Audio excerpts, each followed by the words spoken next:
Cristo vive, el Señor le bendiga. Bienvenido al programa Momentos Felices con Dios. Hoy le saluda el pastor Leonidas Pérez y transmito desde la ciudad de Ilmenau, en Alemania. Este día es muy especial ya que es una transmisión que se va a dar tal vez en relación a una parábola. Hoy quiero explicarles a ustedes la importancia de conocer la historia, ya que esta parábola tiene un significado claro para nosotros, pero estamos confundidos en relación a lo que significa o al por qué llevaban las lámparas las mujeres. Ya que en aquella época la razón era porque el novio pedía que todo aquel que quisiera entrar a la boda debía llevar una lámpara como una señal de que es invitado. Y más aún las damas de honor o doncellas tenían que hacerlo porque era parte de su vestimento, parte del atuendo que debían tener al momento de saludar al novio. Y no era porque necesitaban alumbrarse, esa razón era innecesaria. Pero en el fondo, la idea es que debían haber prevenido antes de que el esposo llegue. Y eso es el mensaje que es correcto, es la interpretación espiritual. La otra, a veces uno la inventa, la crea en su mente en función a su cultura, al país de donde uno es, o en función a lo que uno pueda pensar por lo que ha visto en otros lugares. Pero pocas veces y casi nunca va a coincidir con lo que en realidad se vivía en la época del Señor Jesús. Es casi imposible descubrirlo, solamente habría que, la opción sería de leer libros eh, sobre aquella época, cómo era su forma de vida en cada aspecto. Hoy esto es más sencillo con la ayuda de los buscadores de internet y sobre todo en los cuales usted puede escribir la pregunta directamente y le pueden dar la respuesta. Pero hay que aprender a usarlos para poder tener respuestas correctas y de cierto se pueden hallar. Gloria a Dios. Vamos a leer el libro de Mateo capítulo 25 versos del 1 al 10.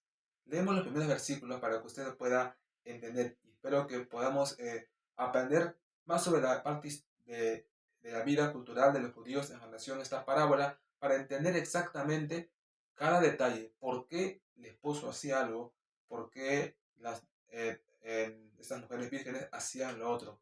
Y entenderemos que es muy diferente a lo que uno pueda creer.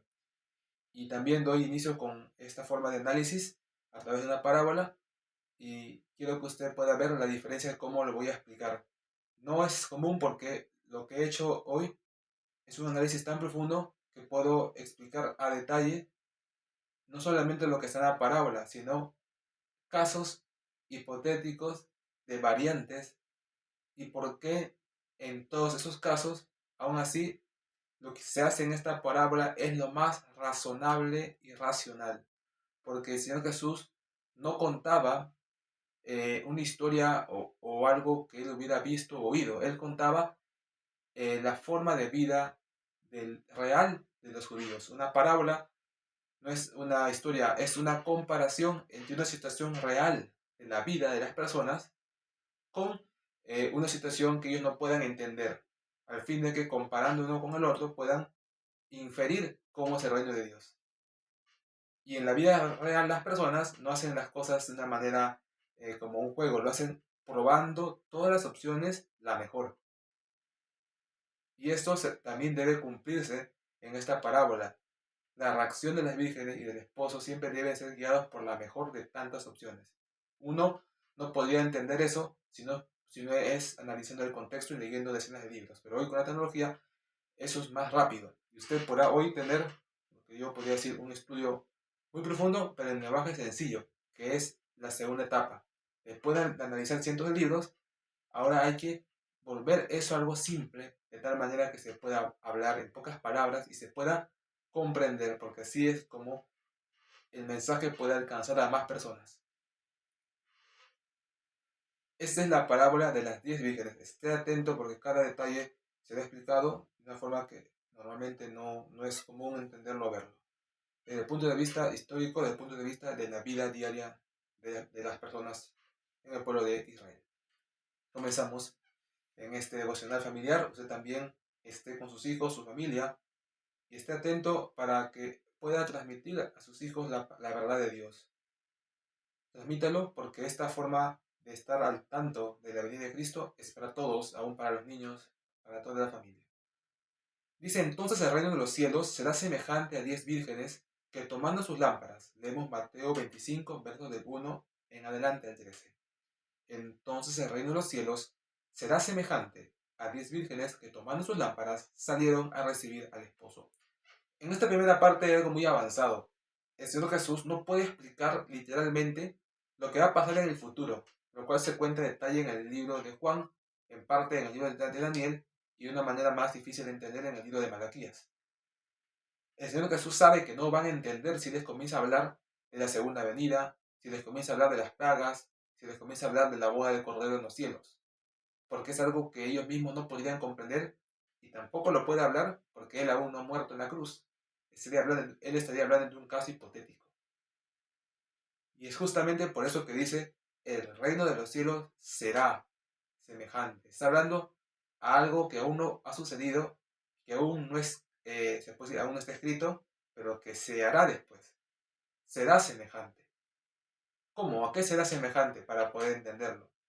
Está de más que intentemos entenderlo, porque esta palabra solo lo pueden entender los hombres de aquella época. Para nosotros no se puede porque no sabemos su cultura. Recuerden que las personas orientales, como lo son el pueblo de los judíos hasta hoy, su cultura es semejante a la de los árabes, a la de los asiáticos, y es muy distinta a la cultura occidental. Interpretan diferente las cosas. Por ejemplo, si yo voy por la derecha, ellos van por la izquierda. Si yo hago un favor, aquí me agradecen, pero en la otra parte del mundo, el favor es considerado algo obligatorio de hacer. Mientras que en un lugar el descanso se considera como algo ejemplar, algo que el ser humano debe buscar después de un trabajo. En la otra parte es al revés, se considera el trabajo lo que el ser humano debe hacer y el descanso se debe evitar. Podríamos decir que son la contra. Por algún motivo han mantenido esa forma hasta hoy. Entonces, eso hace que sea más complejo. Mientras que usted cree que lo ha comprendido, no es así. Y no va a poder entender a estas personas porque su mente es oriental. Pero al menos va a poder tener una idea de qué hicieron. Tal vez no sepa por qué, pero va a entender al menos qué hicieron. En estos tiempos, en época, la esposa y el esposo normalmente vivían a veces en la misma ciudad. Entonces, el día de la boda, el varón venía de otra ciudad, después de haber visitado posiblemente familiares, hermanos, amigos, después de haber estado tal vez en diferentes actividades, él volvía a su ciudad, pero iba directamente a la casa de la esposa. Él venía con sus padres, con su familia, y después de llegar a la casa de la esposa, la tomaba e iban a la casa del esposo, y ahí era el banquete, la boda.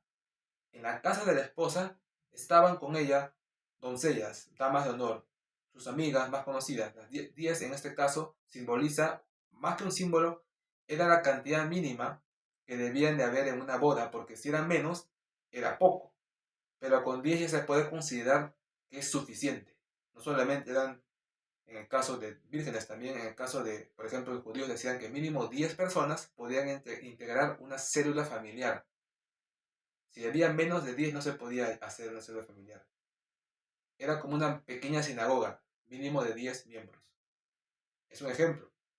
Mínimo debe haber 10 testigos para que algún hecho público se pueda considerar que está probado, que hubo personas que lo estuvieron observando. Entonces 10 era la cantidad mínima. Entonces con 10 vírgenes se puede decir que esta esposa auténticamente pues ha guardado su vida en pureza hasta ese tiempo, ya que estas 10 vírgenes dan testimonio porque están ahí a su lado acompañándole. Cuando el esposo llegaba, la función de estas mujeres era recibirle, es decir, no le recibía a nadie más sino estas mujeres. Le abrían la puerta, lo saludaban, y ahí estaba la importancia. Parte de su atuendo, de su ropa, era que debían tener lámparas, y una a una el esposo la saludaba. Imagínese usted que está invitada a ser dama de honor y no trajo su lámpara. Va solo usted apagada y el esposo se va a dar cuenta de que usted no se preparó para la boda, que era lo único que debía traer era la lámpara y obviamente tenerla encendida. Por esa vergüenza, estas mujeres no podían presentarse con sus lámparas apagadas. Eso es lógico, no es porque yo lo invente, es natural. Si usted le invitan a un lugar, a una boda, y le dicen, tienes que traer la Biblia, o tú tienes que traer los anillos, o tú el ramo de flores, suponiendo que usted lo tuviera que comprar, ¿qué pasa si se lo olvidó? ¿Acaso estaría allí diciendo no importa? No, porque es necesario, es obligatorio. Era algo necesario. No era solamente la vestimenta, porque imagínese que usted llega a la boda y se confundió de ropa, o simplemente pensó cambiarse allí y se olvidó en su casa. ¿Se pondrá otra ropa? ¿Estaría presente ahí con otro color? De ninguna manera, ¿no? Volvería a su casa, se le daría la ropa y se la pondría. No porque lo obligan, sino porque la vergüenza de que digan, wow, no me preparé en lo mínimo. Aunque no sea tan mínimo, ¿no? Porque aún para ponerse la ropa hay que cambiarse, de cierto, todo, hacer todo un procedimiento. Eso pasaba. Esas mujeres no podían estar presentes, por más que estaban allí, no podían estar presentes delante del novio para saludarlo porque les faltaba su objeto más importante, la lámpara. Tenían que ir a buscar combustible de alguna forma. Pero estaban allí, en la casa. Por vergüenza, tenían que irse. Vamos a explicar más detalle. Dice que 5 de ellas eran prudentes y 5 insensatas. Cuando dice en el versículo 1 que tomando sus lámparas salieron a recibir al esposo, en ese momento se entiende que aún era de día. Toman sus lámparas no porque es de noche y no puedan ver. Toman sus lámparas porque deben de llevarlas para que en el momento que el esposo les reciba, lo prendan y estén allí con sus depósitos completos en su indumentaria. Y también el esposo pueda de una manera clara y las personas también puedan ver que hay 10 personas que dan testimonio de la esposa. Por eso cada una tenía que tener su lámpara. Porque si 5 tenían y 5 no, todos se iban a dar cuenta que esos 5 no se han preparado o tienen vergüenza porque no. Y tampoco todos podían estar con la misma lámpara porque tenían que contarse 10 lámparas, contando de esa manera 10 personas. Para que se vea también de lejos. Porque solo ellas llevaban las lámparas, las demás personas iban simplemente acompañando. La luz era oscuro, sí, pero tampoco no es que hubiera necesidad que todos lleven la lámpara. Recuerden que es algo que te molesta en la mano porque no puedes estar llevando objetos y puedes estar llevando cosas importantes por tener la lámpara. Entonces no es que todos llevaban su lámpara.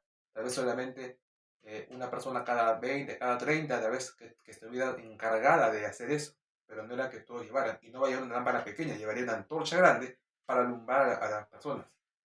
En cambio, estas mujeres se iban a notar claramente en el desfile, cuando iban a ir con el esposo, que eran 10. Y qué vergüenza que estés tú, porque así estés allí sin lámpara, tampoco se van a dar cuenta que estarías de más. Vamos a analizar continuamente. Por eso toman sus lámparas. ¿Y por qué salieron a recibir al esposo? No es que salieron porque ya estaba el esposo ahí. Es porque estaban saliendo de sus casas, que está seguramente cerca de la casa de la novia y del esposo en la misma ciudad. Salen de sus casas porque les han pedido que se hagan presentes ese día. A recibir al esposo no en el sentido de que el esposo ya está, sino en el sentido de que eso es lo que van a hacer después. Esa es su misión de ese día, recibir al esposo. Pero no están yendo a recibir al esposo en ese instante, están yendo a la casa de la novia. Y allí recibirán al esposo después. Ven cómo uno no tiene ni idea de lo que un texto pueda querer decir en función a la vida real.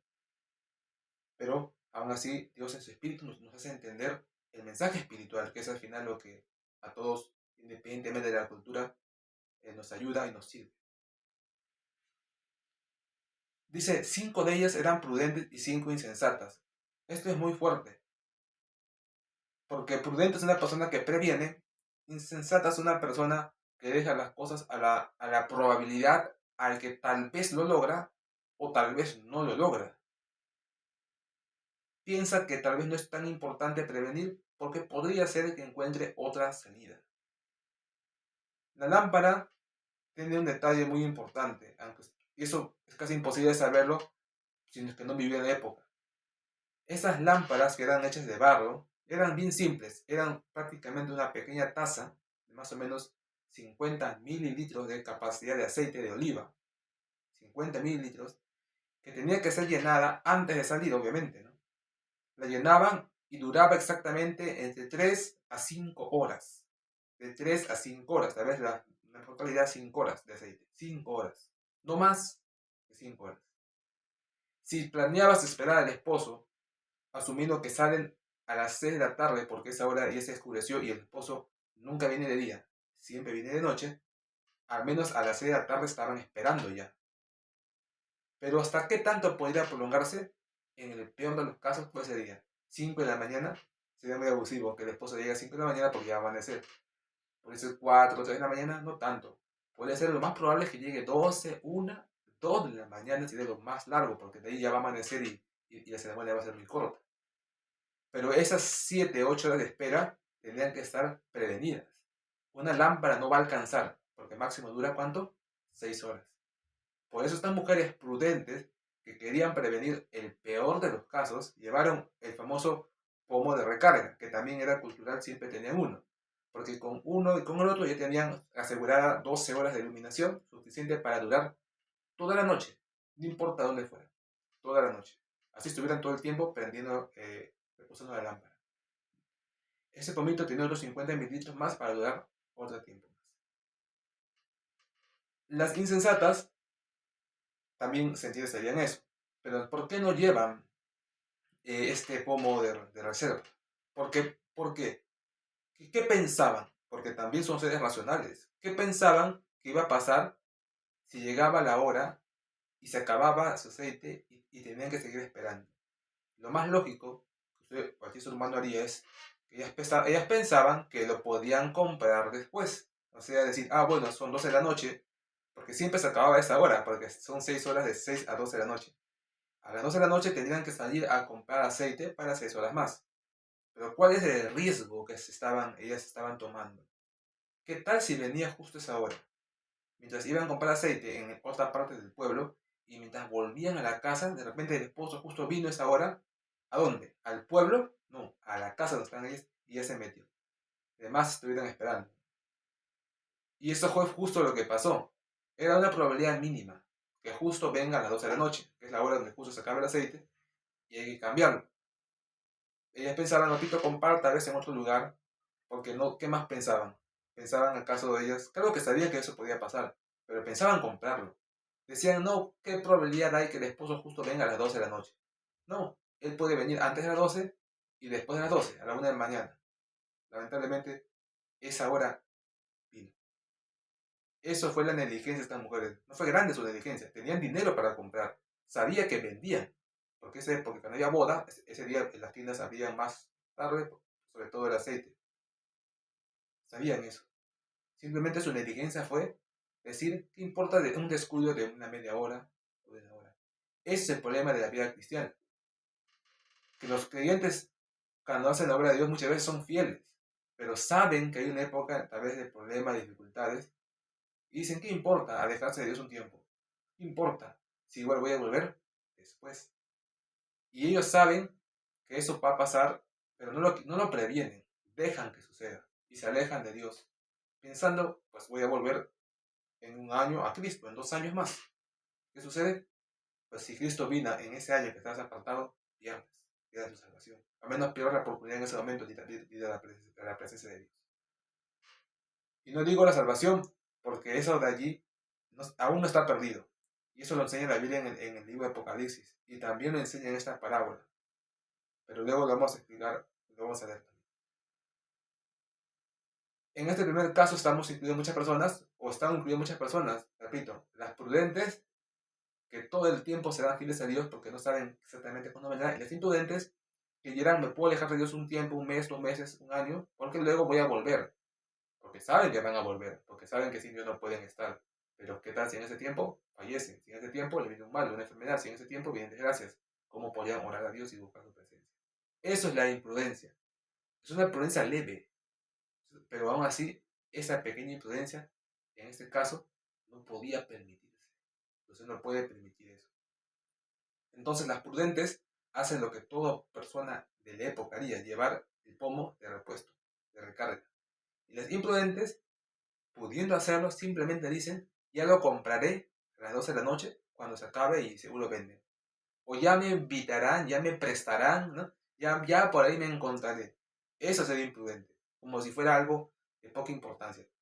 Hay muchas cosas más que vamos a analizar y entender de esa lámpara. Eso solamente es una pequeña parte.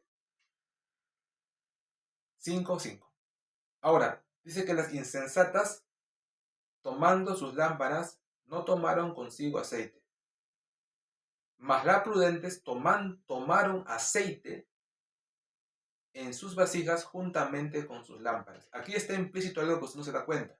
Aquí está diciendo, cuando dice tomando una lámpara, no es que cojo la lámpara, porque si fuera eso sería muy simple, ¿no? Coger la lámpara, no. Cuando dicen tomando la lámpara, está implicando tomarlo de una manera activa, es decir, coger la lámpara, llenarla de aceite y encenderla. Todo ese proceso implica tomar la lámpara. No es que simplemente coger la lámpara. ¿Por qué? Porque si la cogían vacía y te llevaban el aceite aparte, pues ¿qué sentido tiene? Mejor la llevo llena. Porque si hubiera sido así, lo hubieran llevado vacía ambas. ¿Y las insensatas en qué momento la aprendido? Es porque las llevaron llenas. Aunque aquí no dice exactamente las llevaron llenas, pero hay que entender que ese verbo tomar implica coger la lámpara, llenarla de aceite a tope y algo más. Las lámparas tenían una mecha. La mecha era algo aparte, era un accesorio que tú comprabas o que podías tener mucho ahí almacenado. Te dejes cortar un poco, tal vez unos 5 o 6 centímetros, ponerlo por un pequeño tubo que tiene tu pequeña tetera. Y el aceite, por un principio de capilaridad, subía en automático, solo, hasta la punta de la mecha. Es decir, esa mecha se mojaba sola, sin que tú estés moviendo el envase. Y en la punta, cuando ya estaba mojada, ya podías encenderlo. Y aquí viene un detalle. ¿Cómo pues las mujeres podían encender sus lámparas si están en la calle? ¿De dónde la van a encender si todo se desapagó? Eso es algo que ustedes tal vez no sabíamos. Las lámparas solo se pueden encender una sola vez, cuando sales de casa. No las puedes encender en el camino, ¿por qué? ¿Acaso hay encendedor? ¿Cómo prendes el fuego? No hay manera. En las casas se encendían, porque en las casas siempre había algún tipo de mecha, horno, algo que estaba siempre con fuego. Porque si no, imagínate prender el fuego con piedras. Claro, hay que prenderlo de una manera. Hoy hay fósforo, que va a ser más fácil, o encendedor eléctrico. En la época no podías hacer eso.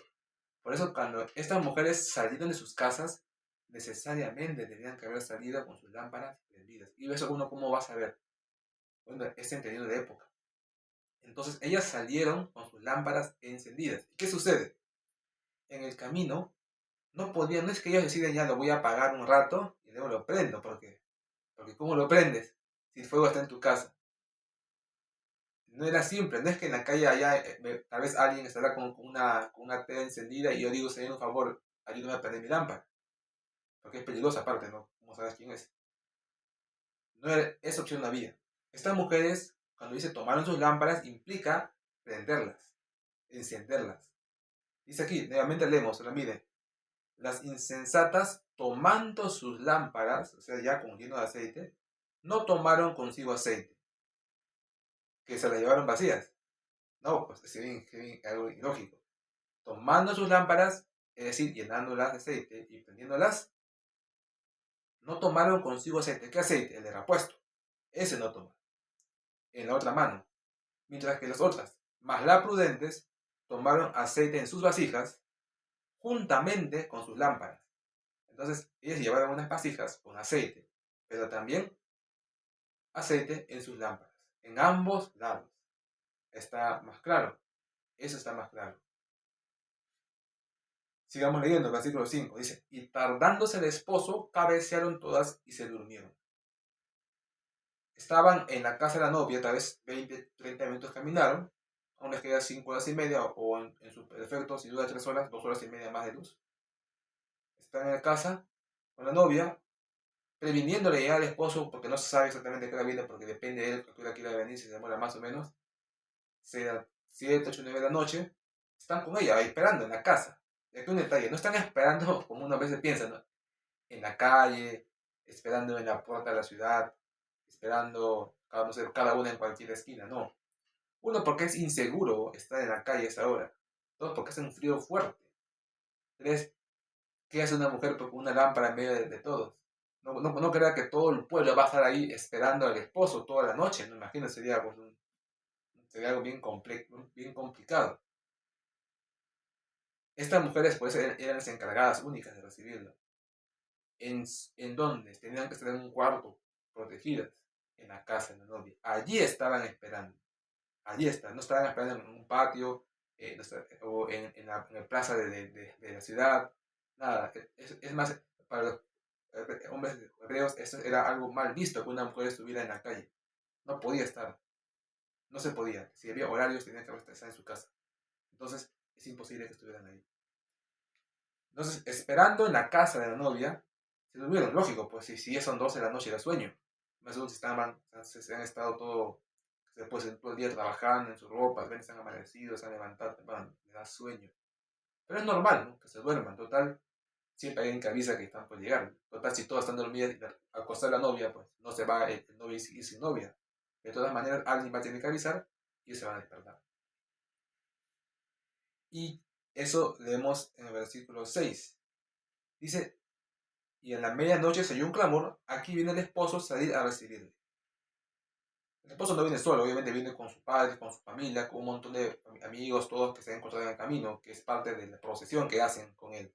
Una forma de halagarlo y que están con él. Ahora, aunque usted no lo crea, ya son medianoche, es decir, ya llegó el tiempo de cambiar el aceite. Justo esa hora viene el esposo, ¿no? Cuando hay que cambiar el aceite. ¿Qué detalle hay aquí? Uno pensaría, ¿no? ¿Por qué las mujeres no apagaron sus lámparas sabiendo que estaban en casa con la luz, pues, obviamente, del ambiente? Y simplemente, pues, cuando se despertaban, lo volvían a prender, ¿no? Eso todavía no es una opción. ¿Por qué no hicieron eso? ¿Por qué no apagaron sus lámparas y lo volvieron a encender? Y esta pregunta es importante. ¿Por qué no lo hicieron? Repito, porque sus lámparas no podían encenderse dos veces. O mejor dicho, tú no podías encender tu lámpara, apagarla 1 hora, 2 horas y volver a encender. Porque cuando la lámpara se volvía a enfriar, porque 1 hora, con 20 minutos ya está frío, la mecha estaba fría. Eso no es que va a arder al instante, hay que esperar un tiempo. Hay que esperar que suba el aceite. Y aparte, esas, cuando tú la apagabas, la mecha se desintegraba, se rompía, es decir, desaparecía, se volvía polvo. Eso les obligaba a las personas que usaban una mecha, a menos que llevaran muchas mechas en su bolsillo de repuesto, eso les obligaba siempre a que la lámpara sea de un solo uso, es decir, lo llenas en tu casa, son las 6, lo vuelves a llenar y vuelves. No había opción de lo apago a la mitad, ¿no? Para ahorrar aceite, me duermo un rato, me despierto, no. Porque mientras que tú duermes, pasar 1 hora, se secó la mecha porque estaba apagada. Y no la puedes encender nuevamente, hay que cambiar de mecha. Eso es más trabajoso. Esa es la razón por la cual tuvieron que quedarse con con las mechas encendidas todo el tiempo. Todo el tiempo. No había opción de cambio. Ya van entendido por qué lo que pasó. Se va entendiendo más claramente. No podían apagarlo y encenderlo de nuevo. Eso también se compara con la vida espiritual. Cuando unos hombres que sirven a Dios, eso de que sirva a Dios y luego se van al mundo es como apagar la mecha. No es así de simple, no es que van al mundo, la apagan y luego lo vuelven a aprender cuando quieren servir a Dios. No van a poder porque están en pecado, eso implica una restauración. Eso puede tomar tiempo. A veces hay que buscar a Dios de una manera amplia. A veces hay que romper amistades que has hecho todo ese año que son incorrectas. Y eso no vas a romper al instante, porque ellos ya son tu compañero de trabajo, son ya tu compañero de estudio, ya influenciaron en tu vida. Quitar con eso te puede tomar 1 año más, 2 años más. ¿Entiendes? Por eso es que no es así de simple que se van al mundo y luego vuelven. Eso mismo pasa con las mechas. No es que las puedes apagar, te debes 1 hora. Es una cosa es que lo apagas 1 minuto, 5 minutos, 10, máximo 10 minutos. Pero echarte a dormir y levantarte, ya no había manera. Entonces, eso fue el detalle. Eso fue, se puede decir, el error. Repito, a menos que hayan llevado muchas mechas en su bolsillo de repuesto, podrían haber hecho eso. Pero posiblemente no lo hicieron porque no había necesidad. Y aparte, ¿cómo las cortaban las mechas? Porque tenías que cortarlo y eso es bien difícil. Entonces, tenían que ir a tener una tijera. Ya complicaba el asunto. Ya complicaba el trabajo, tan solamente para ir a una casa que está hasta cerca a la suya. Entonces, esto sucede. Esta es la realidad por la cual ellas se tuvieron que dormir todo el tiempo con las mechas prendidas. Y llegado a las 12 de la noche, justo a esa hora, ¿no? Se oye el clamor, es decir, alguna persona encargada de avisar, les avisa a ellas en sus casas. No cree usted que alguien va a gritar en la puerta de la ciudad y se va a escuchar hasta la casa, ¿no? Aunque si es de noche sí, pero es algo inseguro. parte de la ceremonia es que esas mujeres estén preparadas. No le van a gritar a 100 metros, tienen que prácticamente tocarles la puerta y gritarles ahí. Eso fue lo que tuvieron que hacer y hicieron. Algún encargado de la boda, algún familiar que tenga esa función. Ya sabían que era así. Era obvio que estaban durmiendo. Versículo 6. Y a la medianoche se oyó un clamor. Aquí viene el esposo, salir a recibirle. Entonces, en ese instante, no es que tienen una hora para salir a recibirle. Es porque el esposo un poco más está en la puerta de la ciudad y en unos 5 minutos llega a su casa. Repito, es como que esas mujeres son como si fuera un bombero, ¿no? Que está ahí esperando que llegue, suene la señal y salgan a la casa a auxiliarlo. ¿Cuánto tiempo tienen? Nada, 2, 3 minutos para cambiarse, para alistar la máquina y ya está para llegar al lugar. Lo mismo pasa con estas mujeres. Cuando suena la alarma de que ya llegó el esposo, no es que tienen media hora para cambiarse, para prender sus lámparas, no sé, para hacer algún tipo de movimiento ahí, de probar las mechas. No, no. Es para que se levanten como soldados y ya, al instante, corran a las puertas de la casa, se alisten lo que repente algo que se ha movido ahí en su vestimenta y esperen al esposo. Tendrán pues máximo 5 minutos, o 10 minutos, y eso si fuera algo más largo. Eso era algo instantáneo. Y eso se compara a la venida del Señor Jesús. Cuando Él venga y dice en los cielos y se escucha la trompeta, ¿cuánto tiempo va a haber para que las personas vayan y ascienden a los cielos? Dice un abrir y cerrar de ojos, o sea, más o menos pues 0,2 segundos. Casi nada de tiempo, no había nada. No va a haber tiempo de, como dice, ¿no? De ponerse a cuentas con Dios última hora. Es un tiempo brevísimo, es un poco más, es simplemente los que ya están, y ya están. Y se van con Dios, los que no, no hay manera, no hay ni un segundo de espera.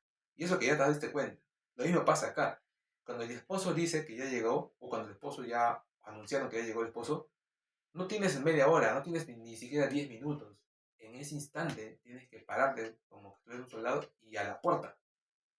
Claro, acá al menos habría pues 5 o 10 minutos, ¿no? A menos algo más de tiempo, pero en la vida real cuando Jesús venga va a ser instantáneo. Pero aún así, quiero que quede claro que no tuvieron mucho tiempo. Entonces, las lámparas no las usaron para ir a buscar al esposo, si estaban en la casa de la novia. Simplemente las usan porque es parte del ritual, que las mujeres estén con su lámpara encendida. ¿Por qué? No solo ellas, en realidad todos los que acompañan al esposo, al menos cierto grupo de invitados, lleva su lámpara. Es una forma de decir que están con el esposo, ¿no? En otros lugares algunos llevan flores, otros llevan... son distintos tipos, otros, bueno, en otras culturas llevan obsequios de diferentes tipos, pero son objetos que uno lleva como una señal de que está, como diciendo, tú me invitas, pero yo también algo doy, ¿no? En este caso, pues, el llevar ya saben, pues la lámpara implicaba tener una mano ocupada y la otra tal vez llevando a un bulto. Eso implicaba un compromiso, ¿no? Y también implicaba que se está esperando un rato, ¿no? Un rato inmenso. Porque obviamente has estado desde tu casa hasta ahí, estás esperando porque esa lámpara ha tenido que estar encendida ese tiempo. Esas cosas eran como una forma de decir, ya di mi parte, ahora tu parte es invitarme al banquete, ¿no? Algo así, ¿no? Entonces normalmente los invitados siempre iban con su lámpara. Claro que ellos sí le acompañaban al novio en el camino, pero esa lámpara era una forma más, era como en el celular que le prenden la linterna para decir que aquí estoy, ¿no? Era una forma de decir, miren, el novio tiene muchas personas que lo acompañan, que lo estiman. No era tanto para alumbrarse, porque para eso, papita, había un hombre cada 30 o 40 con una antorcha gigante. Esas lámparas eran solamente para ese fin, para decir, aquí estoy presente y me he esforzado por venir a este lugar. Merezco estar en la boda. En realidad, eso es el significado. Merezco estar en la boda porque tengo la lámpara encendida. Bueno, se supone que encendida, no es como llevar un celular sin batería, ¿no? Es como no llevarlo, algo así, ¿no? Eso es el significado. Que tú mereces entrar a la boda de Dios porque tienes tu lámpara encendida, al margen de que lo uses para alumbrarte o no. Y esa lámpara encendida representa que tienes el Espíritu Santo ardiendo, o decir, activo. No el Espíritu Santo seco o después apagado, porque eso implicaría que estés en pecado. Que si bien eres invitado, eres iglesia, estás apagado. Esto es ya otro misterio en el que las personas que son parte de la iglesia de Cristo no son salvas, sino solamente las que en el momento que Cristo venga estén activas espiritualmente. Las que no estén activas por más que son parte de la iglesia, en ese momento no se salvan simplemente. Eso es totalmente válido. La Biblia lo dice en Apocalipsis, que tiene 7 iglesias, pero ¿por acaso porque son sus iglesias le dice que son salvas? No, solo a una le dice que está bien, a las otras 6 que le dice que se arrepienta. Eres parte de la iglesia de Cristo. Está bien, eres. Pero ahora que vayas a seguir a la presencia de Dios, no, eso no es seguro. Eso depende de tu vida cristiana, de tu vida delante de Dios. Y no ahora solamente, sino en el momento que Él venga, que en ese instante estés preparado, es decir, con una vida en santidad, con tu espíritu, activo en las obras de Dios. No te digo que a veces evangelizando, predicando, haciendo pasó, pero al menos pues en santidad, en una vida correcta, con consagración a Dios. Eso es la razón y el significado de la lámpara encendida. No es, repito, que no tengas con qué alumbrarte. No es eso.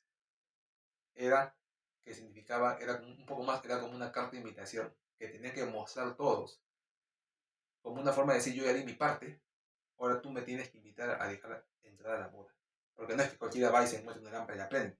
Eso demanda cierta preparación, cierta incomodidad también. Y aunque no lo crean, ya van a ver más detalles de esto. Más simbolismos. Dice, y tardándose el esposo, cabecearon todos y durmieron, y a la medianoche se dio un clamor. Aquí viene el esposo, salir a recibirle. Eso se lo están diciendo a las doncellas, no al pueblo entero. Pero obviamente el pueblo entero que está también puede hacerlo. Pero ellos lo reciben de lejos, ¿no? Tal vez sin lámparas, tal vez simplemente mirando. Pero estas doncellas son las oficiales, las que auténticamente le van a recibir literalmente al esposo en la puerta de la novia y lo van a saludar, se van a presentar y obviamente llevando su lámpara, que es parte de lo obligatorio en la boda, ¿no?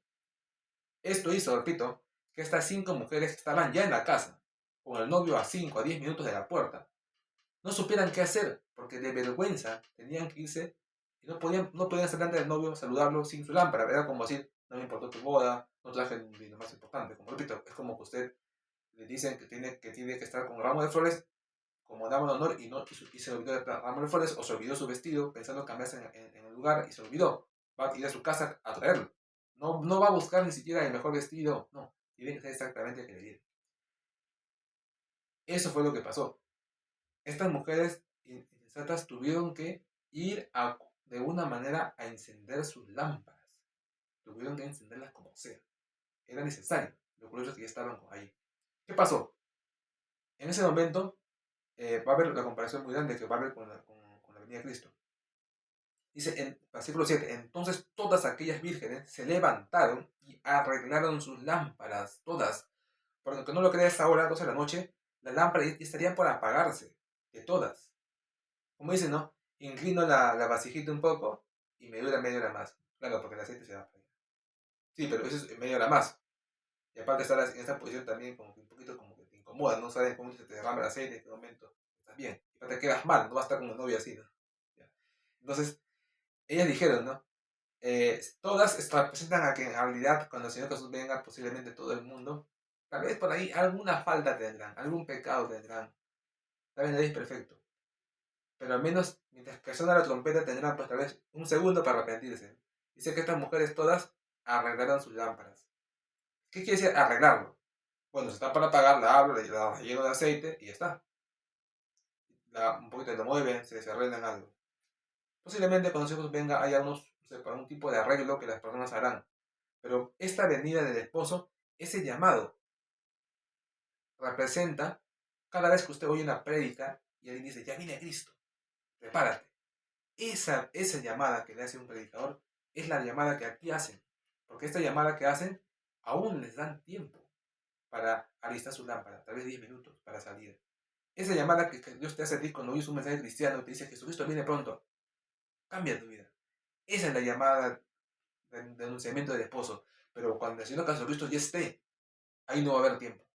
Eso va a ser instantáneo. Esta llamada representa la llamada previa. Estas mujeres se están preparando. Porque resulta que 5 de ellas, pero también representa cada momento que Cristo viene. Pero aún no, porque el esposo cuando llegue recién allí es como si Cristo vino. ¿Qué pasa? Obviamente por la vergüenza de estar presentes sin lámparas, 5 de ellas al del lugar, porque el novio les va a mirar cara a cara. A todos los demás no les mira, porque son invitados secundarios o ni siquiera son invitados. Recuerden, Ni siquiera van a entrar tal vez a la casa con él, solamente sus familiares que tienen lámparas, que son como si su carta de invitación. Entonces, se van a buscar. Primero dicen, les piden a estas mujeres que les presten su propio aceite. Dice así, versículo 8. Y las insensatas dijeron a las prudentes, danos de vuestro aceite, porque nuestras lámparas se apagan. No solo de ellas, de todas estaban apagando, porque era hora de que se apague, ya habían pasado 6 horas. Pero ¿qué sucede? Estas mujeres no les pueden dar su aceite, que se entiende que rellenan para otras 6 horas más. ¿Por qué no le pueden dar? Dice la razón, por la cual no pueden darles. Miren, ¿por qué no pueden darles? Versículo 9. Mas las prudentes respondieron diciendo, para que no nos falte a nosotras ni a vosotras, y más bien a los que venden, y comprad para vosotras mismas. Si les compartían la mitad, ambas iban a tener aceite, pero para la mitad de tiempo. Es decir, si iban a poder recibir al novio, porque a veces eran 10 minutos de alumbramiento, era mínimo, todas le iban a recibir, pero ¿qué sucede? Aquí viene la segunda parte. En ese momento sí iban a tener todas aceite, pero, y todas le iban a saludar al novio. Y el novio las iba a conocer, porque tampoco no es que el novio sepa exactamente pues, quiénes son las amigas del novio. Podría ser también que sí. Luego iban a caminar ambos, el esposo, la esposa, la novia y el novio, iban a caminar hacia su casa del novio. Puede ser media hora, 15 minutos, no más de una hora, porque ya sería mucho caminar para el novio, demasiado. Pero aún ese tiempo tenían que seguir con sus lámparas encendidas, porque recuerden, en primer momento la lámpara era obligatoria como prenda de vestir de las mujeres que eran doncellas. Pero en segundo momento era obligatorio para todos aquellos que estaban invitados, como una forma de mostrar, repito, que han estado pues, con la novia desde el principio o que han estado parte de la procesión, que son invitados, la lámpara encendida. Y aparte porque les ven el rostro y saben quién es. Entonces, estas mujeres ahora necesitaban seguir teniendo sus lámparas encendidas hasta llegar a la casa del esposo. Y recién en la casa del esposo, ellas iban a ir detrás del esposo, tal vez cerca, recién el esposo, cuando entraba a su casa, hacía entrar a su esposa o a su novia, hacía entrar a las doncellas y hacía entrar tal vez uno por uno, saludando, ¿no?, a cada invitado. Cada uno entraba uno por uno con su lámpara para que vean quién es, de ver una forma de identificarse que estaba pues, presente, que de verdad se le importó, es decir, que estuvo con él toda la caravana y poco más, pues que merece estar también en la cena, ¿no? Y así todos entraban. Obviamente no va a entrar nadie sin lámpara, es como si sin carta de invitación. Entraban, entraban. Pero ¿qué tal si es que si en esa entrada, ¿no?, en ese camino de una hora o de media hora, se les acababa sus lámparas en el... Iban a quedar mal, porque cuando llegasen ahí, iban a llegar con sus lámparas bajitas. Y el novio iba a decir, ¿qué va a decir? ¿Qué va a pensar el novio? De repente, uno puede decir, se le apagó su lámpara, no te importa, total. Lo importante es que esté prendida cuando me saludó. No es así. Porque cuando iban entrando, otra vez tenían que tener sus lámparas encendidas. Y si el novio no estaba ahí porque estaba uno de seguridad, pues de seguridad no conoce a las mujeres que son parte de las amigas de la novia, ¿no? El de seguridad no sabe que ellas son. A él simplemente le importa que tengan su lámpara encendida como prueba de invitación. Y si no la tienen, no le va a dejar entrar. Entonces se arriesgaban a que a todas, si bien sí les iban a dejar, iban a poder recibir al esposo en la casa, pero no iban a poder entrar ahora. Ese es un segundo punto. Ese segundo punto es lo que el Señor Jesús hace entender a estos hombres. Nosotros no lo entendemos porque no sabemos esa forma de la cultura de ellos de la boda. Pero lo que sí sabemos, sí sabemos por la Biblia, esas dos etapas. Una primera etapa es cuando el Señor Jesús viene por su iglesia. ¿Y qué pasa después? ¿Qué simboliza ese trayecto a la casa del esposo?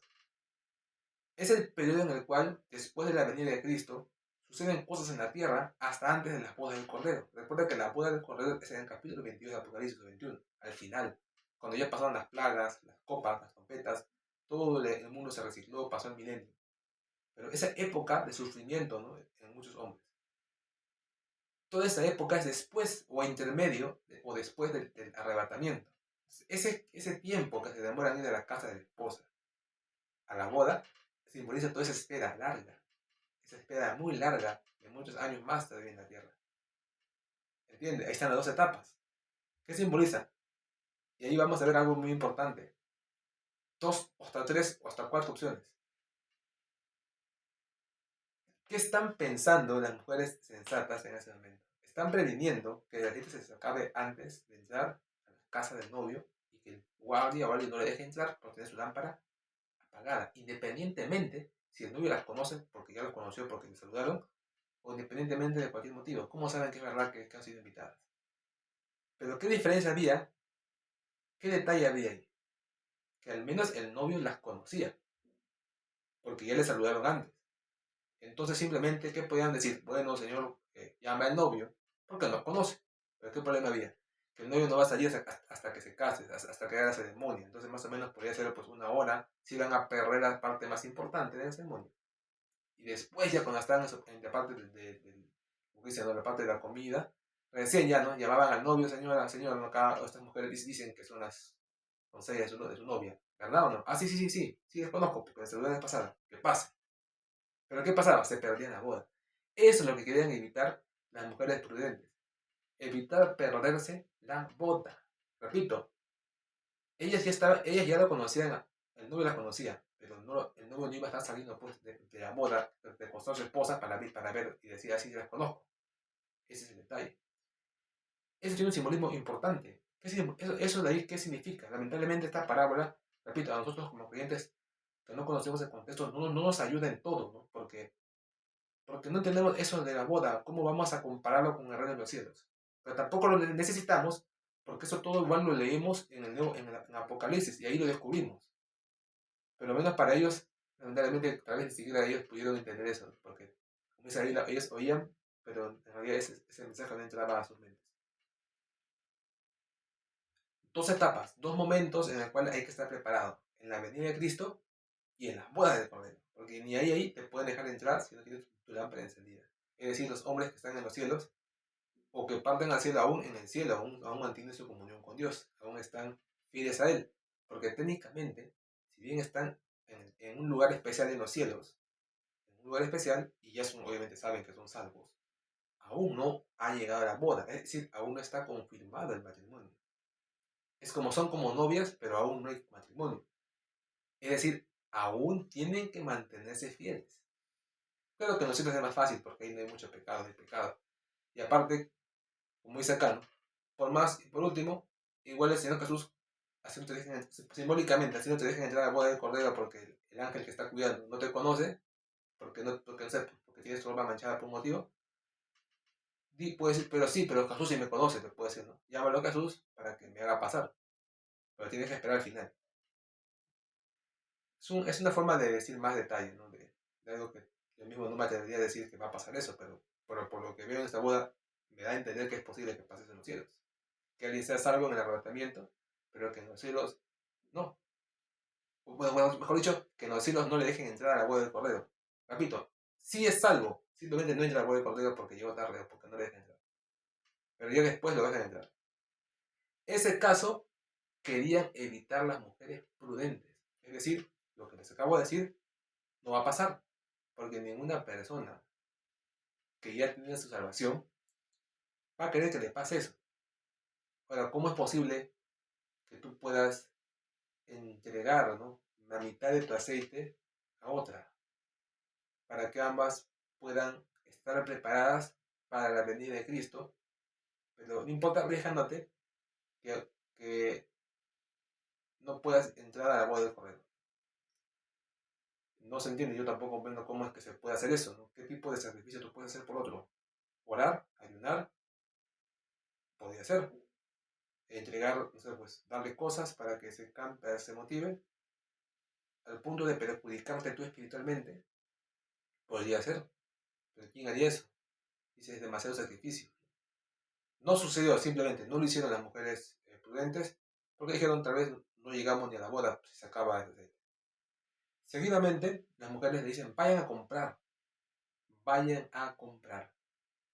Sabían que vendían y tenían dinero. Es más, eso es lo que ellos pensaban hacer. Creo que no pensaron que eso iba a pasar justo cuando venga el novio. Fueron a comprar, tal vez media hora, ¿no? Vuelven, pero ahora hay que ir hasta la casa del novio, o sea, tal vez media hora más. El problema estaba, y aquí viene un detalle que también no es rápido de darse cuenta. Si estas mujeres ya saben que comprar puede tomar tal vez media hora, ¿por qué se van a comprar? Si el novio saben que va a llegar en 10 minutos. ¿No es mejor simplemente pasar la vergüenza de que el novio te vea sin lámpara y luego seguirle? Es que es tanta la vergüenza que no quisieron pasarla. ¿Pero por qué? Igual tú dices, bueno, con tal entrada de la boda, ¿qué importa la vergüenza? Lo que pasa es que se entiende solamente de esto que estas mujeres, ¿qué estaban pensando?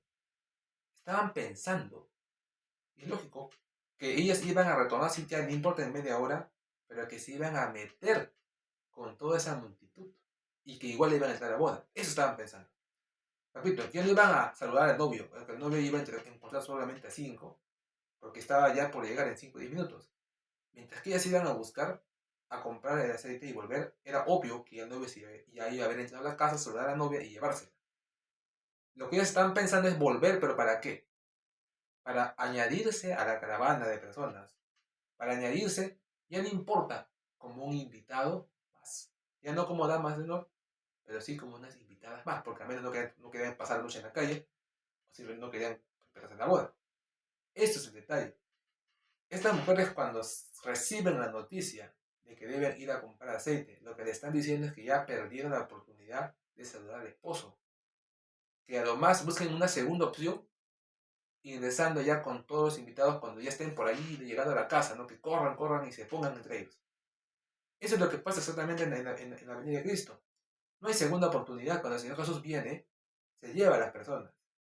¿Y qué pasa con los que se quedaron? ¿Qué dice la Biblia? Que ya no habrá gracia, que la salvación ahora simplemente será salvación, sí, para los que se quedan, pero no por Jesucristo ni por arrepentimiento. Dice la Biblia que ahí tendrán que morir como todas las personas, pero eso sí, creyendo en Dios y morir. Y ahora sí, los que mueren creyendo en Dios van a los cielos. Obviamente igual hay que creer en Jesús, pero no es que eres librado del sufrimiento, ¿no? De todas maneras sufres como otros, se entiende, ¿no? Sufres como cualquiera, o no sufrir, dependiendo de dónde sea el lugar donde estés viviendo. Pero ya no es como antes, ¿no? Que ir a ser bonito, que ya se acaba. Ahora tienes que sufrir en los últimos tiempos como todos, y posiblemente morir, por una plaga, por una desgracia. Pero igual entras al cielo. Ese es el detalle. Es como una segunda opción. O sea, sí hay salvación para los que se quedan, pero es más difícil. Lo mismo pasó con estas mujeres. Ya no se iban a ir ya no iban a encontrarse al novio, es decir, porque dice la Biblia que cuando Jesucristo venga, porque dice que en la segunda venida Él vendrá y nos encontrará y ahí estaremos con Él, al menos en este instante. Eso simboliza cuando el novio entraba, con la novia, y encontraba a las vírgenes. Estas mujeres cuando se fueron a comprar, estaban escapando más bien de ese momento, por la vergüenza, pero pensando de que no importa, pues, total, no hay necesidad de sufrir tanta vergüenza cuando tenemos la opción de entrar en la segunda, ¿no? Ya no importa entrar como invitados, ya no como dama de honor, como invitados nomás, nos ponemos ahí en la caravana y entramos después. Por eso es que tomaron esa opción, porque si ellos hubieran salido, no tenían esa segunda opción, hubieran dicho, ya no importa, pues, que me vean así mal vestido o sin mi lámpara, pues, con tal que al final me conozca el novio y entremos. Esa era una mejor opción. Pero no sé también hasta qué punto el novio simplemente se hubiera indignado de que estén sin lámpara, ¿no? Y simplemente ni siquiera los hubiera saludado. Posiblemente ni siquiera los hubiera saludado estando sin lámpara. O de repente algún personal de seguridad que estaba allí no hubiera siquiera dejado que estas 5 doncellas se paren en la puerta, sin las lámparas. Eso también es algo más claro. Bueno, estas mujeres se fueron pensando, lógicamente, pensando entrar después con este grupo de personas. Ya no, obviamente, ellas sabían que no iban a poder, y eso coincide con lo que está en Apocalipsis. Pero aún así, ¿qué sucede? Dice así, versículo 10. Pero mientras ellas iban a comprar, vino el esposo, y las que estaban preparadas entraron con él a las bodas y se cerró la puerta. Las que estaban preparadas entraron con él a las bodas, así como si fuera sido rápido, ¿no? Es como que hubieran estado en el lugar correcto, pero como te vas a comprar justo en última hora, ahí viene el esposo. ¿Por qué no te quedaste mejor? No importa si en aceite. Es que por un motivo era obligatorio tener aceite. Eso pasó. El novio llega, le saludan, lo conocen, conoce él a las damas de honor, de una manera saca a la esposa, ¿no? La lleva a su casa, normalmente puede ser que esté acostado, 20 minutos, media hora, se queda allí, y naturalmente, pues, todos los invitados pasan, tal vez 15, 20 minutos más, mientras que van pasando 100 personas, 200 tal vez.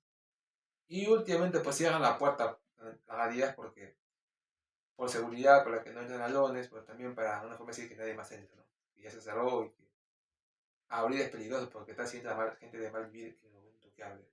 Recuerden que esos tiempos eran muy peligrosos a la noche.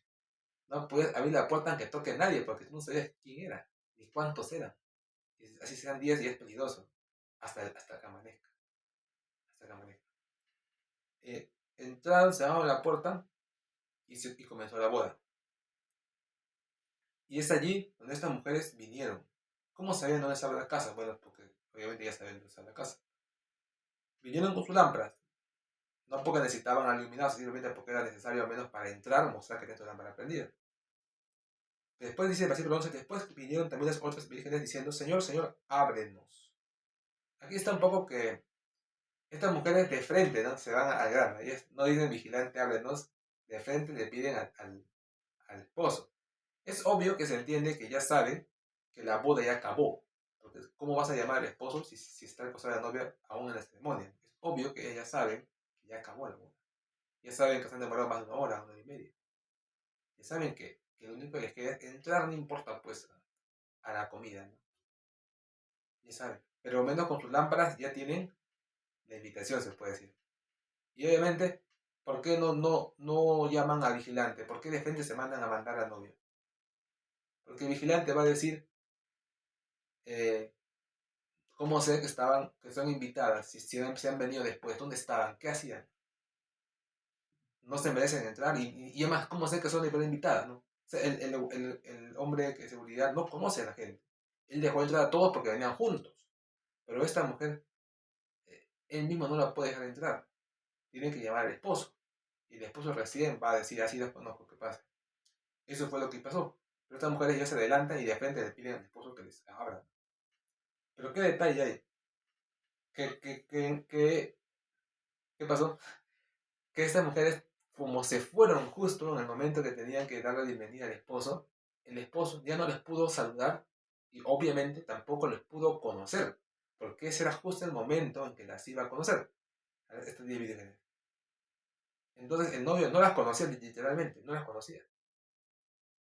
Porque no estuvieron allí presentes, por más que tenían invitación, por más que tuvieran opción, por más que de verdad estuvieran allí, como se acabó su aceite justamente en ese momento que vino, se fueron a comprar, mientras que venían, obviamente ya se perdía esa opción. Y el novio obviamente hace lo lógico, que abre una puerta, le dice, Señor, estas mujeres dicen que no sé, porque le conocen a usted, que son las damas de honor. Entonces el hombre sale y se da cuenta que nunca las ha visto, porque obvio, no son las 5 que estaban con él, son otras 5. Y dicen, no las conozco, ¿quiénes serán?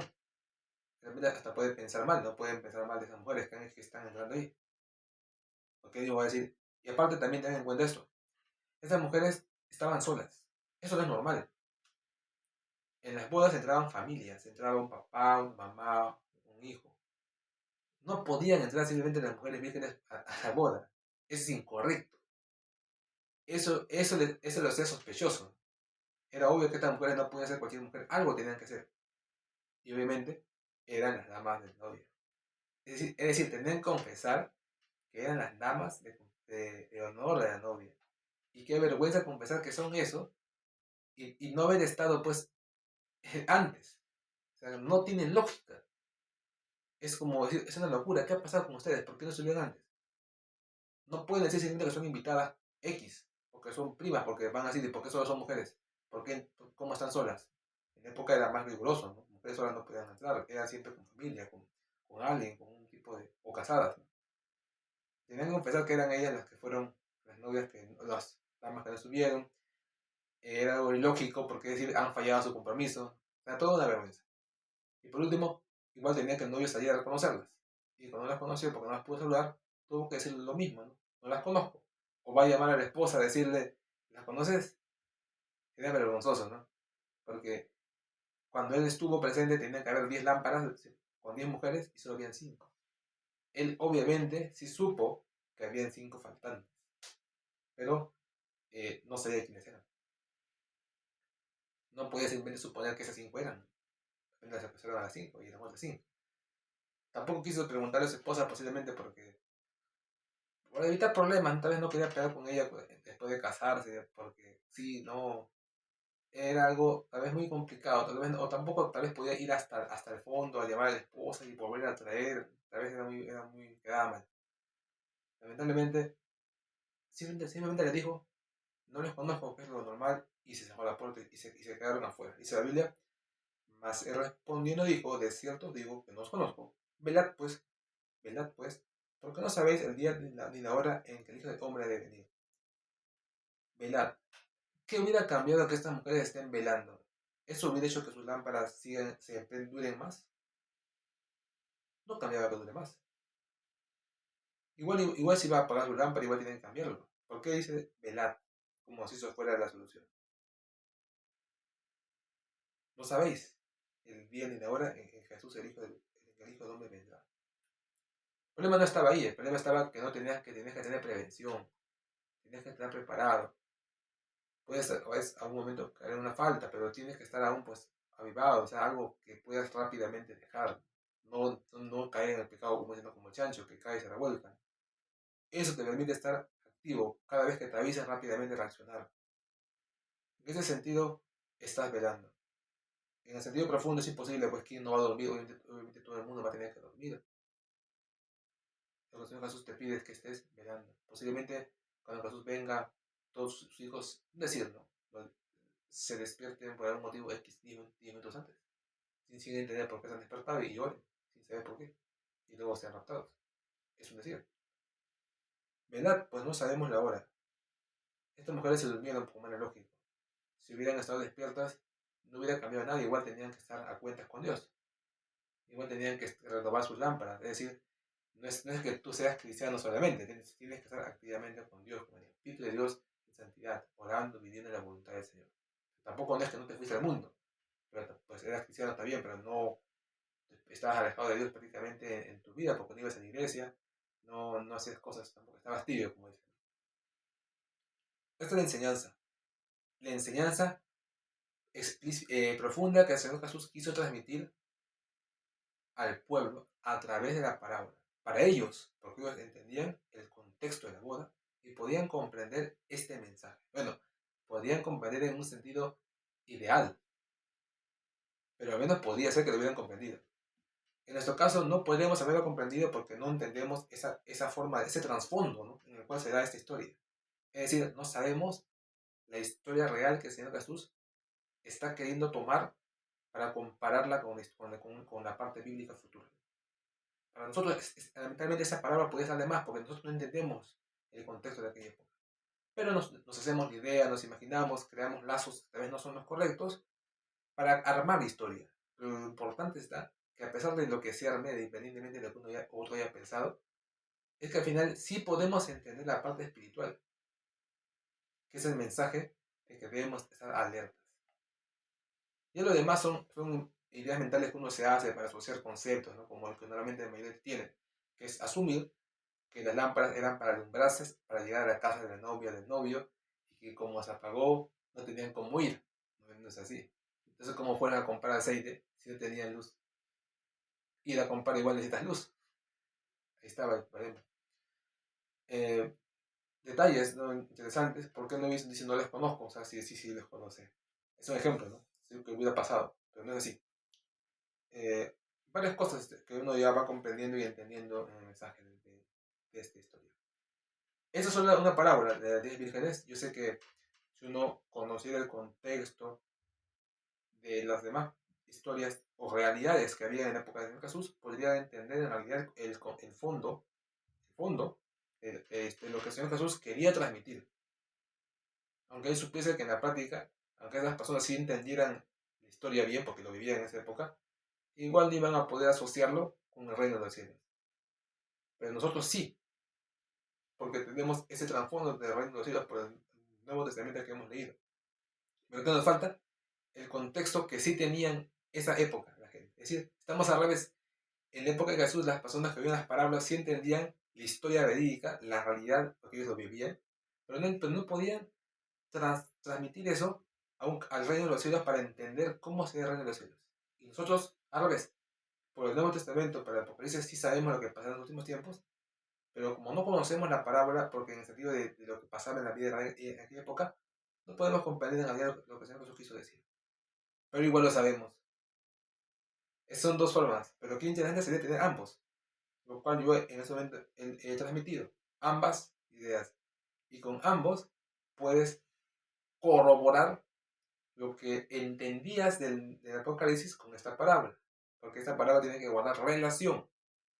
Pero eso, ¿cómo lo hacían? Lo podríamos haber hecho si no hubiéramos investigado en libros cómo era en la vida real una boda en la época del Señor Jesús. Y repito, no es que cada casa lo hacía diferente a su método, no. En la cultura oriental siempre es lo mismo en todas las casas. Y lo más curioso es que también en los años mantienen la misma forma. Con los siglos mantienen el mismo estilo. Es una de las pocas culturas que se están vistiendo hoy como hace 1000 años, como hace 2000. Que siguen celebrando sus reuniones como lo hacían hace 2000 años. Eso no es común. La cultura oriental, cada cierto tiempo, transforma su vestimenta, transforma su cultura, transforma su forma de ver las cosas. Es más variable. En el caso de ellos es más predecible. Y en el caso de los judíos, son de la cultura oriental. Para que uno podría pensar, no, ellos son occidentales, no. Aunque ustedes no lo entiendan, no les parezca, los judíos son de cultura oriental. Al igual que un árabe, al igual que un asiático. Es la misma forma, ellos tienen esa forma de vida distinta. Uno no se da cuenta. Por eso tampoco uno no entiende muchas veces los judíos porque tienen la conducta que tienen. No solo ellos, así también son los árabes, así también son los asiáticos. Bueno, ese es el mensaje, espero que usted pueda entender. Y alégrese de que sepa un poco más de cómo era esto, porque la Biblia dice en un texto, en el Nuevo Testamento, dice, ¿no? Y esto no se entiende sino con ciencia. Y es obvio que no se refiere a algo espiritual, sino a algún dato histórico, algún dato científico, algún dato de lectura de un libro, ¿no? Que claro que con la ayuda del Espíritu Santo se puede usar para entender más la Biblia. Y eso es lo que usted puede adquirir. Eso no está obviamente en la Biblia, pero usted lo puede obtener de libros que narran cómo era la vida en la época del Señor Jesús. Pero libros reales, porque tienen detalle. Obviamente eso no es posible de encontrar. Sé que usted no lo va a tener. Obviamente, ¿con dónde lo va a encontrar? Pero ahora que el Internet tiene los buscadores donde usted puede hacer preguntas, haga las preguntas. Como en la época de Jesús. Haga 100 preguntas hasta que tenga todo claro. Sé que eso toma 1 hora, 2 horas. Yo me tomé unas 3 horas de estudio. Sé que depende, no tiene tiempo. Por eso algunos hombres de Dios o pastores tienen esa bendición de que ellos se tengan el tiempo, porque ese es su llamado, porque esa es su misión, y justo lo que hacen, como yo he hecho hoy, de preparar este mensaje. Los libros, obviamente, que recalcan esto deben ser de unos 20, 30, porque ningún libro va a dar tanto detalle y te va a decir tanto de algo pues, que está en una historia bíblica, ¿no? Porque no, ese libro no fue hecho para interpretar la Biblia. Tienes que leer decenas de libros y sacar de cada uno un poquito, un poco, de cómo eran las bodas judías hasta calamarlo. Eso tomaría días. Pero hoy con estos buscadores rápidos de internet, eso toma simplemente pues, unos 10, 15 segundos. Esa es la ventaja. Por eso que hoy podemos estudiar la Biblia más que antes. Claro, si lo estudias, o si lo estudias, puedes estudiar más que antes. Hoy usted puede llegar más lejos interpretando la Biblia si es que se toma su tiempo. Mucho más que los hombres sabios, porque ellos citan 5 o 8 autores que han leído. Ya, pero con estos buscadores yo puedo buscar a 30 autores. Claro, no los puedo citar porque tampoco no voy a estar al detalle de quiénes son los que el sistema ha tomado, pero lo puedo hacer si me veo obligado a hacer algún tipo de informe donde tengo que citar. Ahí sí colocaría todos los libros, las lecturas donde el sistema está basado para darme esa respuesta. Y seguro van a ser de las decenas y decenas de libros. Es la ventaja hoy, pero para el que toma su tiempo, hay esa ventaja. Puede llegar más lejos, pero si no toma también, pues se va a quedar corto. Pero aún así, esto es algo futuro. Sé que esta forma de estudio que he hecho yo hoy es moderno, es muy actual. No se puede hacer antes. Y seguro tomará un tiempo hasta que esto se vuelva algo más concreto. Hasta que sea algo más común. Y de seguro muchas cosas más de la Biblia usted va a poder entender porque va a poder hacer eso con todos los textos de la Biblia. Va a poder descubrir el contexto histórico de cada detalle. Ahora con estos programas de búsqueda de buscadores de internet nuevos que uno puede hacer preguntas y directamente le pone la respuesta. Y yo he aprendido esos software y programas porque yo lo llevo usando ya como 3 4 años. Lo sé usar muy bien, demasiadamente bien. No solo lo uso para texto, también pueden interpretar imágenes, pueden interpretar videos, es decir, pueden hacer textos, documentos, también pueden ayudarte y los conozco muy bien, es decir, sé usarlos, no simplemente preguntar, hay que verificar la respuesta, hay que repreguntar en varias formas para asegurarte que la respuesta es correcta, hay que comparar y eso también es un trabajo que hay que hacer, pero al final el programa como digo, no va a inventarse una respuesta, ¿no? O sea, ningún software se va a inventar una respuesta, de algún lugar lo saca. Lo que pasa es que no te comprendió bien la pregunta o no pusiste mucha información detallada, ¿no? Pero obviamente no se va a inventar la respuesta. Eso sí, tienen que tenerlo claro. De alguna manera, de algún libro lo sacaron. Vamos ya en este momento a cantar en alabanza al Señor. Me he encendido este mensaje porque tenía amplitud de información que transmitir y estoy lo verificado, que es claramente bíblica. Y quiero que sí también, seguro que casi en gran mayoría de textos hay ese, no digamos error, pero sí suposición, ¿no? de creer que entendemos el porqué de la parábola. Lo importante es que entendemos la parte espiritual, que es la que al final queda, que es la que al final se debe principalmente entender. Eh, hay unos coros muy importantes, uno relacionado con las 10 vírgenes. Seguro usted ya lo conoce. Yo lo cantaba en mi casa, de las 10 vírgenes y de la. Bueno, pero hoy también tenemos otros coros. Vamos a alabar a Dios. Hay unos coros, unas alabanzas también ya de. Dice: pon aceite en mi lámpara, Señor. Eso también es muy, muy interesante. Pon aceite en mi lámpara. Porque ese aceite tú lo compras, pero espiritualmente, ¿dónde lo compras? Del Señor, que llena tu aceite para que nunca se apague esa mecha, ¿no? Ese fuego. Porque si se apaga, no te dejan entrar a la boda, porque esa era tu prueba de que estabas en la boda. Es tiene total significado. Pon aceite, pon aceite en mi lámpara, Señor.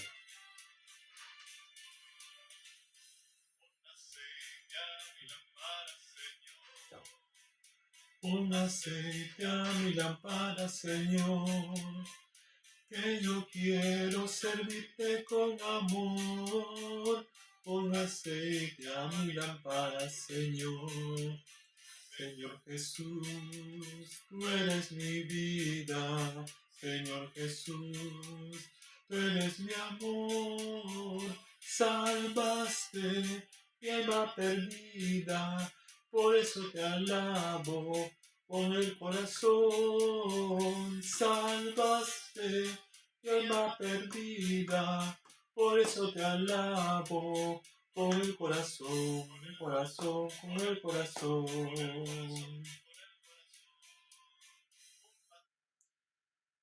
Alabanza que canté también de niño y mis devocionales familiares, tal vez había cantado cuántas veces. Cada semana menos que había cantado 2 o 3 veces.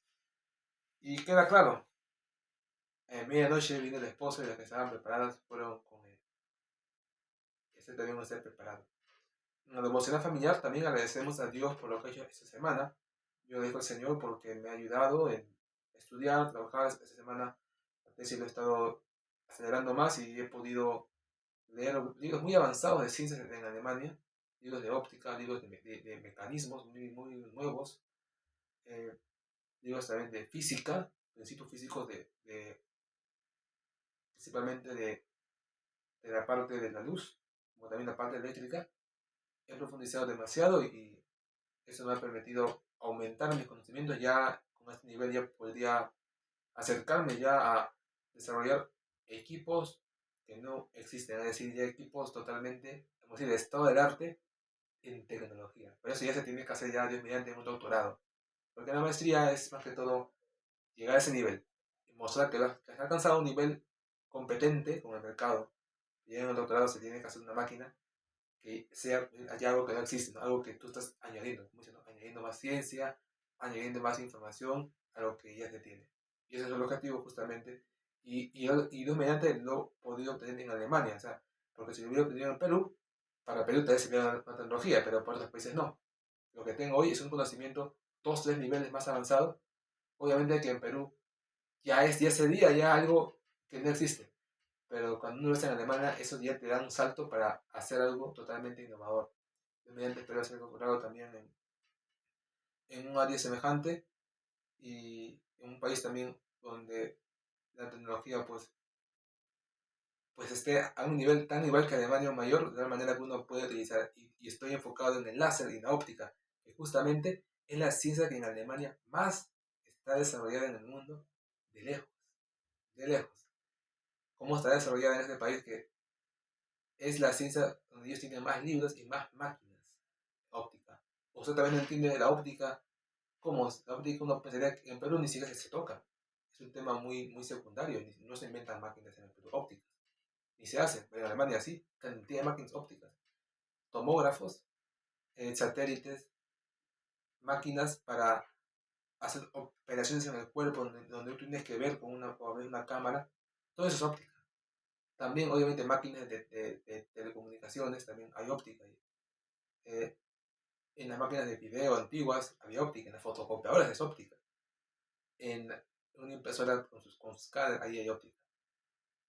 Hay más óptica de lo que uno piensa, sino que es como para uno, en Perú es algo como así raro, ¿no? Ahí solo se hacen máquinas mecánicas o electrónicas, pero nunca se van a mandar a ese mundo, porque es algo que en Perú no se considera como que extraño, ¿no? Como algo raro, como que eso es muy complejo, algo así, ¿no? Eso ya que eso compran nomás, ¿no? En cambio en Alemania sí he podido inclusive hacer láser, desarrollarlo, de nuevas tecnologías que inclusive ya he podido avanzar, adelantar a algunos científicos ya de épocas antiguas con matemática, he podido también predecir teorías físicas, y eso me va a permitir ahora adelantarme en las teorías físicas, porque con la matemática se puede adelantar uno a la física.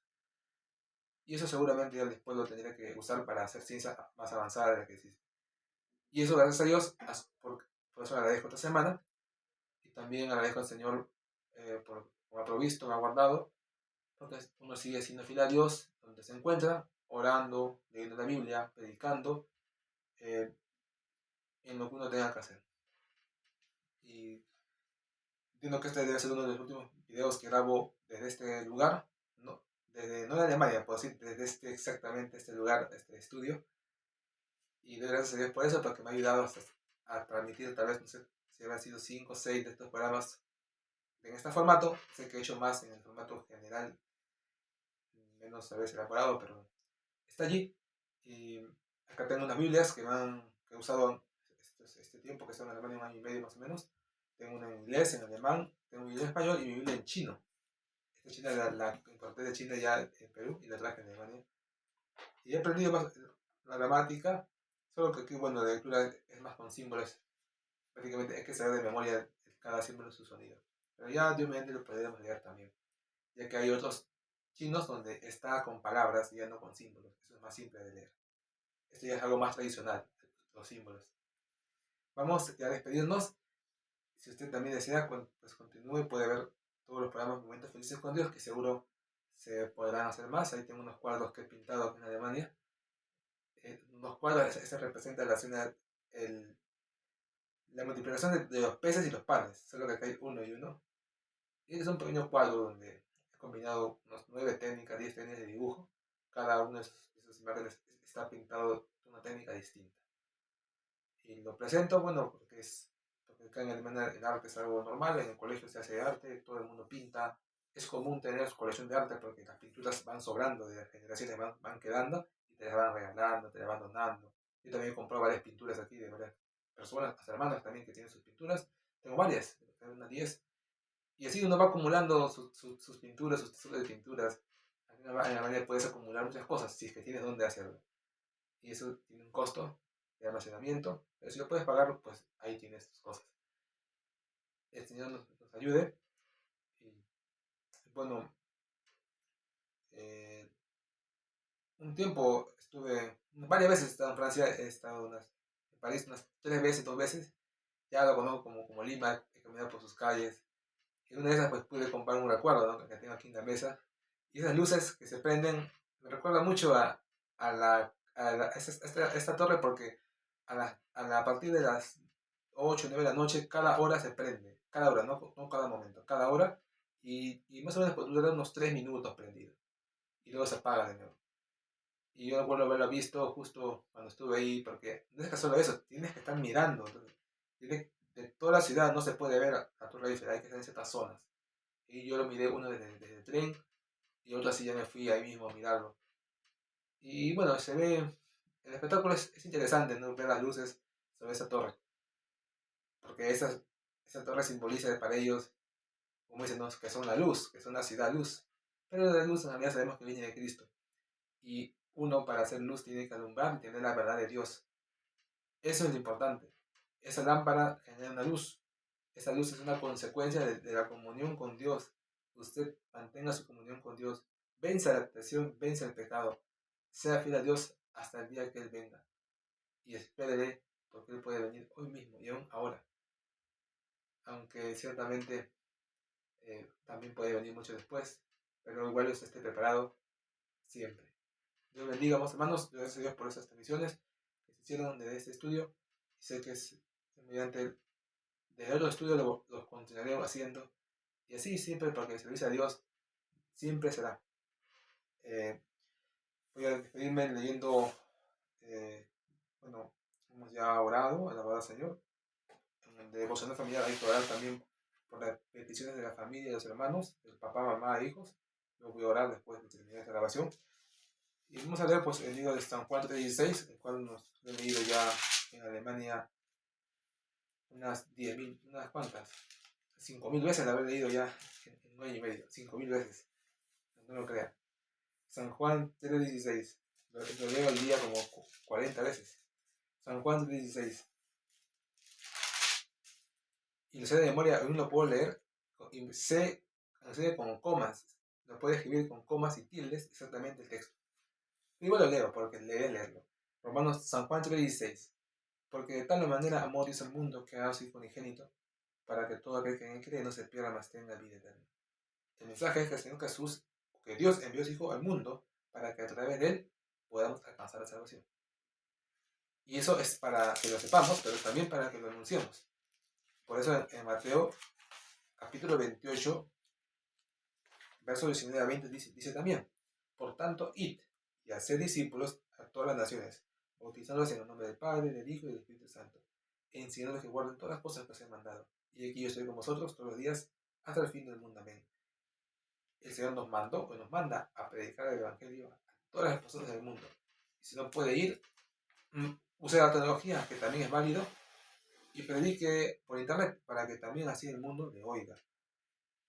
En inglés, en la versión internacional, que obviamente es en inglés porque es la internacional, vamos a leer estos versículos en San Juan 3:16, o bueno, en este caso era John 3:16, un acento peruano. También lo puedo decir con un acento inglés, es un poco más variado el sonido, un poco más como cantando.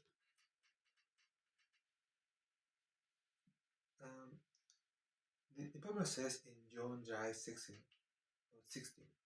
for God so loved the world that he gave his only one and only Son, that whoever believes in him shall not perish, but have eternal life. Mismo mensaje. Dios envió a su Hijo al mundo para que cualquiera que cree en él no muera, sino que tenga vida eterna. Y leemos Mateo 28, 19, 20. También leo esto en casa, en cuantos idiomas pueda, así puedan llegar a más personas en el mundo. O también tradújalo por internet, tradújalo con la computadora y también puede entenderlo. Matthew 28, verse 19, 20. Therefore go and make disciples of all nations, baptizing them in the name of the Father and the Son and the Holy Spirit, and teach them to obey everything I've commanded you. And surely I am with you always to the very end of the age. El mismo mensaje literalmente: ir por todo el mundo y predicar el Evangelio, bautizarles en el nombre del Padre, del Hijo y del Espíritu Santo. Y enseñarles que manden lo que les he mandado a ustedes. Y estén seguros que yo estaré siempre con ustedes todo el tiempo, de las edades. Bueno, aquí sí dice algo distinto al final. He leído la versión muchas veces en los términos en muchas versiones y exactamente dice lo mismo como si alguien lo hubiera traducido de una versión a la otra, en vez de que sea todo del original al idioma. También lo podemos leer en alemán, un idioma parecido en parte al inglés, parecido en parte al español. Johannes, es el libro de Juan, 3, 16, que es 16. Johannes 3, 16, con acento peruano, y con acento alemán es mucho más suave, no podría ser, ellos hablan muy suave, siendo valores hablan muy suave. Podemos intentar. Die Bibel sagt, Johannes 3, 16, denn so hat Gott die Welt geliebt, dass seinen angeborenen Sohn gab, damit jeder, der an ihn glaubt, nicht verloren gehe, sondern ewiges Leben habe. El mismo mensaje, entonces Dios envió a su Hijo al mundo, para que a través de él podamos alcanzar la salvación y no se pierda a nadie, sino que tenga vida eterna. Y pasamos ya a Mateo, eso está en Matthew, 28, 28,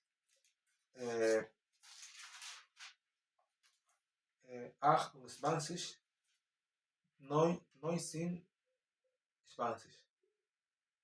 Mateo 28, 19, 20. Geht nun hin und macht alle Nationen zu Jüngern und tauft sie auf den Namen des Vaters und des Sohnes und des Heiligen Geistes und lehrt sie, alles zu bewahren, was ich euch geboten habe, und siehe, ich bin bei euch alle Tage, bis zur Vollendung des Zeitalters. Acá usa palabras más elaboradas. Vayan y hagan a todas las naciones, a las personas, dice, discípulos, y bautízalas en el nombre del Padre, del Hijo y del Santo Espíritu, y enséñales a cuidar lo que a ustedes yo he dado. Dice, y vean, dice, ¿no?, que yo estaré con ustedes todos los días hasta el final de las edades.